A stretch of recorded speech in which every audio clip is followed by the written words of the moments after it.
Hi friends, welcome back to my YouTube channel. So ಇವತ್ತು ನಾನು small plates metro station ಅಂದರೆ ವಿಜಯನಗರದ metro station ಕೆಳಗಡೆ ಇರೋಂಥ ಒಂದು ಹೋಟೆಲ್ಗೆ ಬಂದಿದ್ದೀವಿ. ಸೊ ಅದರ ರಿವ್ಯೂನ ನಾನು ತೊಗೊತೀನಿ. ಅಲ್ಲಿ ನಾನು ಕೆಲವೊಂದು ಫುಡ್ನ ಟೇಸ್ಟ್ ಮಾಡಿ. ಸೊ ಇವಾಗ ಒಳಗಡೆ ಹೋಗೋಣ ಬನ್ನಿ.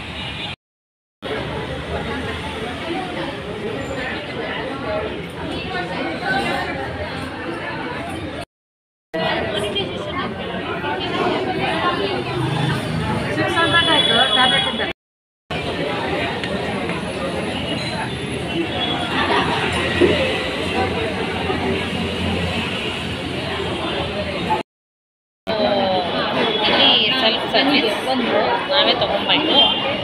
ಆರ್ಡರ್ ಮಾಡೋ ಒಂದು ನಿಟ್ಟಿನಲ್ಲಿದ್ದೀವಿ, ನೋಡೋಣ.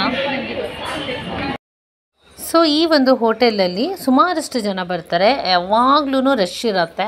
ಸೊ ಎಷ್ಟು ರಶ್ ಇರುತ್ತೆ ಅಂದರೆ ಎಲ್ಲ ಕ್ಯೂ ಸಿಸ್ಟಮಲ್ಲಿ ನಿಂತಿರ್ತಾರೆ, ಅಷ್ಟು ರಶ್ ಇರುತ್ತೆ. ಮತ್ತು ಏನು ಅಂದರೆ ಕುತ್ಕೊಳಕ್ಕೆ ಪ್ಲೇಸ್ನ ಹುಡುಕ್ತಾ ಇರ್ತಾರೆ, ಎಲ್ಲಿ ಖಾಲಿ ಇದೆ ಅಲ್ಲಿ ಕುತ್ಕೊಬೇಕು ಅಂತ ಹೇಳ್ಬಿಟ್ಟು. ಸೊ ಏನಪ್ಪ ಅಂತಂದರೆ ಇಲ್ಲಿ ಎಲ್ಲ ಥರದ ಫುಡ್ಡು ಅವೈಲೇಬಲ್ ಇರುತ್ತೆ. ಬಟ್ ಇಲ್ಲಿ ನಾನ್ ವೆಜ್ ಅವೈಲೇಬಲ್ ಇರೋದಿಲ್ಲ. ಬಟ್ ಗೋಬಿಯಿಂದ ಹಿಡಿದು ಪರೋಟ ಆಗಿರ್ಬೋದು, ನಾನ್ ಆಗಿರ್ಬೋದು, ಐಸ್ ಕ್ರೀಮ್ ಆಗಿರ್ಬೋದು, ಎಲ್ಲ ಥರದ ಒಂದು ಫುಡ್ಗಳು ಇಲ್ಲಿ ಅವೈಲೇಬಲ್ ಇದೆ. ಸೊ ಸುಮಾರಷ್ಟು ಫುಡ್ ಇದೆ. ಪನ್ನೀರ್ ಆಗಿರ್ಬೋದು, ಮತ್ತು ಮಶ್ರೂಮ್ ಐಟಮ್ ಆಗಿರ್ಬೋದು. ಸೊ ತುಂಬ ಚೆನ್ನಾಗಿರುತ್ತೆ. ಬಟ್ ನನಗೆ ಇಲ್ಲಿ ಪನ್ನೀರು ಅಲ್ಲಿ ಮಾಡಿರುವಂತಹ ಒಂದು ಸಾಕು ಇಷ್ಟ ಆಯಿತು. ಆಮೇಲೆ ಏನು ಅಂತಂದರೆ ನಾನ್ ಇಷ್ಟ ಆಯಿತು ನನಗೆ. ಇದನ್ನು ಒಂಥರ ಪೀಸ್ ಥರ ಮಾಡಿಕೊಟ್ಟಿರ್ತಾರೆ, ಚೆನ್ನಾಗಿದೆ, ತಿನ್ಬೋದು. ಬಟ್ ಸ್ವಲ್ಪ ಪನ್ನೀರಿಗೆ ಗರಂ ಮಸಾಲೆ ಜಾಸ್ತಿ ಆಯಿತು ಅಂತ ನನಗೆ ಅನ್ನಿಸ್ತು. ಓಕೆ, ಕೆಲವ್ರಿಗೆ ಇಷ್ಟ ಆಗ್ಬೋದು. ನಾನು ಗರಂ ಮಸಾಲೆ ಸ್ವಲ್ಪ ಕಮ್ಮಿ ತಿನ್ನೋದ್ರಿಂದ ನನಗೆ ಅಷ್ಟೇನು ಸ್ಯಾಟಿಸ್ಫ್ಯಾಕ್ಷನ್ ಇಲ್ಲ. ಬಟ್ ಈ ರೇಟಿಗೆ ಆರಾಮಾಗಿ ಕೊಡ್ಬೋದು. ಯಾಕೆಂದರೆ 35 ರೂಪೀಸ್ಗೆ ಈ ಒಂದು ಪನ್ನೀರು ಮಸಾಲ ಏನಿದೆಯೋ, ಅಂದರೆ ಸಾಗು ಏನಿದೆಯೋ ಅದು ನಿಮಗೆ ಅವೈಲೇಬಲ್ ಆಗಿರುತ್ತೆ. ಸೊ ಮತ್ತು ನಾನ್ ಕೂಡ ಚೆನ್ನಾಗಿತ್ತು, ಚೆನ್ನಾಗಿ ಬೇಯಿಸಿದ್ರು, ಅದು ಇಷ್ಟ ಆಯಿತು. ನೆಕ್ಸ್ಟ್ ನಾವು ಟ್ರೈ ಮಾಡೋಣ ಅಂತ ಹೇಳ್ಬಿಟ್ಟು ಗೋಬಿ ಆರ್ಡರ್ ಮಾಡಿದ್ವಿ. ಇದು ಬಂದ್ಬಿಟ್ಟು ಮಶ್ರೂಮ್ ಗೋಬಿ ಆಗಿತ್ತು. ಸೊ ಅದನ್ನು ಆರ್ಡರ್ ಮಾಡಿದ್ವಿ. ಬಟ್ ಏನಪ್ಪ ಅಂದರೆ ಈ ಹೋಟೆಲ್ಗೆ ಹೋಗಬೇಕಾದ್ರೆ ನಿಮ್ಗೆ ಏನೇನು ಬೇಕು ಅನ್ನೋದನ್ನು ಮೆನು ನೋಡಿಕೊಂಡು ಸೆಲೆಕ್ಟ್ ಮಾಡಿಕೊಂಡು ಆ ನಂತರದಲ್ಲಿ ನೀವು ಒಂದೇ ಸರಿ ಆರ್ಡ್ರ್ ಮಾಡಿ ಎಲ್ಲ ಒಂದೇ ಸರಿ ತೊಗೊಬಂದು, ಅಂದರೆ ಒಂದೇ ಟೈಮ್ನಲ್ಲೇ ತೊಗೊಬಂದು ಇಟ್ಕೊಂಡು ತಿನ್ನೋದು ಬೆಸ್ಟು. ಯಾಕೆಂದರೆ ವೆಯ್ಟ್ ಮಾಡೋದು ತುಂಬಾ ಕಷ್ಟ ಆಗುತ್ತೆ ಅಲ್ಲಿ.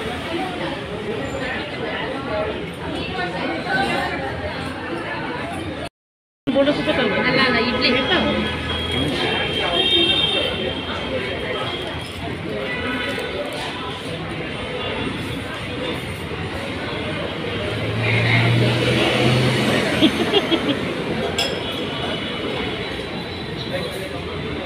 ಟೇಸ್ಟ್ ತುಂಬ ಚೆನ್ನಾಗಿದೆ, ಸೂಪರ್ ಆಗಿದೆ.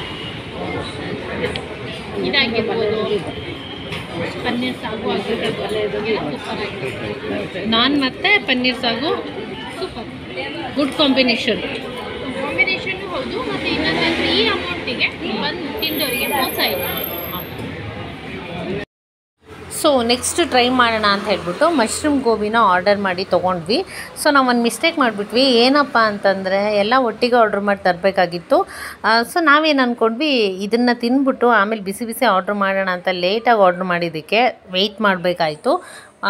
ಖುಷಿ ವಿಚಾರ ಏನು ಅಂತಂದರೆ ನಾವು ಫಸ್ಟಿಗೆ ಬಂದು ಕುತ್ಕೊಂಡಿದ್ರಿಂದ ಚೇರ್ ಇದ್ದಿದ್ದು ಅದೊಂದು ಬೆಸ್ಟು ಆಗಿತ್ತು. ಸೊ ಗೋಬಿ ತಿಂದೆ. ಗೋಬಿ ನನಗೆ ಅಷ್ಟು ಸ್ಯಾಟಿಸ್ಫ್ಯಾಕ್ಷನ್ ಆಗಿಲ್ಲ. ಓಕೆ, ಯಾಕಂದರೆ ವಿಡಿಯೋ ಮಾಡಬೇಕಾದ್ರೆ ವಿಡಿಯೋ ಮಾಡ್ತಿದ್ದೀನಿ ಅಂತ ಸುಮ್ಮನೆ ರಿವ್ಯೂ ಕೊಡೋಕ್ಕಾಗೋದಿಲ್ಲ. ಸೊ ಏನಪ್ಪ ಅಂತಂದರೆ ನನಗೆ ಗೋಬಿಯಲ್ಲಿ ಸ್ವಲ್ಪ ಟೇಸ್ಟು ನನಗೆ ಅಷ್ಟೇನು ಸ್ಯಾಟಿಸ್ಫ್ಯಾಕ್ಷನ್ ಆಗಿಲ್ಲ. ಒಂದು ಚಿಕ್ಕ ಬೌಲಲ್ಲಿ ಕೊಡ್ತಾರೆ 30 ರೂಪೀಸ್ಗೆ, ಹಾಫ್ ಪ್ಲೇಟಷ್ಟು ಇರೋದಿಲ್ಲ ಮಶ್ರೂಮ್ ಗೋಬಿ. ಸೊ ಸುಮ್ಮನೆ ಟೇಸ್ಟ್ ಮಾಡಲಿಕ್ಕೆ ತಿನ್ನಬೇಕು, ಆ ಥರ ಇರುತ್ತೆ ಅಷ್ಟೇ. ಗೋಬಿ ಟೇಸ್ಟ್ ಮಾಡಿದ್ವಿ. 1 ಪ್ಲೇಟ್ ತೊಗೊಂಡು ಫಸ್ಟು ಚೆನ್ನಾಗಿದ್ದರೆ ನೆಕ್ಸ್ಟ್ ಆರ್ಡ್ರ್ ಮಾಡೋಣ ಅಂತ ಹೇಳ್ಬಿಟ್ಟು ಜಸ್ಟ್ 1 ಪ್ಲೇಟ್ ಮಾತ್ರ ಆರ್ಡ್ರ್ ಮಾಡಿದ್ವಿ. ಎಲ್ಲರೂ ಒಂದೊಂದು ಪೀಸ್ ಟೇಸ್ಟ್ ಮಾಡಿದ್ವಿ. ನನಗೆ ಇದರಲ್ಲಿ ಖಾರ ಕಮ್ಮಿ ಇತ್ತು, ಉಪ್ಪು ಕಮ್ಮಿ ಇತ್ತು. ಸೊ ಹಾಗಾಗಿ ನನಗೆ ಸ್ಯಾಟಿಸ್ಫ್ಯಾಕ್ಷನ್ ಸಿಗಲಿಲ್ಲ. ಸೊ ನನ್ನ ಜೊತೆ ಇದ್ದವ್ರಿಗೆ ಟೇಸ್ಟ್ ಮಾಡೋಕ್ಕೆ ಕೊಟ್ಟೆ. ನನಗೇನಾದರೂ ಆ ಥರ ಅನ್ನಿಸ್ತಾ ಅಥವಾ ಅವ್ರಿಗೂ ಆ ಥರ ಅನ್ಸತ್ತಾ ಅಂತ ಹೇಳ್ಬಿಟ್ಟು. ಬಟ್ ಅವ್ರಿಗೂ ಸೇಮ್ ನನ್ನ ಥರನೇ ಅನ್ನಿಸ್ತು, ಉಪ್ಪು ಕಮ್ಮಿ, ಖಾರ ಕಮ್ಮಿ, ಈ ಥರ ಅವ್ರಿಗೂ ಕೂಡ ಮಶ್ರೂಮ್ ಮಂಚೂರಿ ಟ್ರೈ ಮಾಡ್ತಿದ್ದೀನಿ. ಚೂರಾದ್ರೂ ನೀವು ಸಿಕ್ಕಿದ ಮಶ್ರೂಮ್ ಸ್ವಲ್ಪ ಸಾಲ್ಟ್ ಕಮ್ಮಿ ಇದೆ, ಇಲ್ಲ ಸಾಲ್ಟ್ ಕಮ್ಮಿ, ಖಾರ ಕಮ್ಮಿ, ಬಟ್ 30 ರೂಪೀಸಿಗೆ ಕೊಡ್ಬೋದು. ಸೊ ಈ ಒಂದು ವಿಡಿಯೋದ ಬಗ್ಗೆ ನಾನು ಹಾನೆಸ್ಟ್ ರಿವ್ಯೂ ಕೊಟ್ಟಿದ್ದೀನಿ. ನೀವೇನಾದರೂ ವಿಜಯನಗರದಲ್ಲಿದ್ದು ಅಥವಾ ವಿಜಯನಗರ ಸೈಡ್ ಬಂದರೆ ಈ ಹೋಟೆಲ್ಗೆ ಹೋಗಿ ನೀವು ವಿಸಿಟ್ ಮಾಡಿ, ಯಾಕಂದರೆ ಚೀಪ್ ಆ್ಯಂಡ್ ಬೆಸ್ಟಲ್ಲಿ ಫುಡ್ಡು ಅವೈಲೇಬಲ್ ಇದೆ. ಸೊ ಇಷ್ಟೋ ತನಕ ಈ ಒಂದು ವಿಡಿಯೋನ ನೋಡಿ ಸಪೋರ್ಟ್ ಮಾಡಿದ್ದಕ್ಕಾಗಿ ಥ್ಯಾಂಕ್ ಯು ಸೊ ಮಚ್.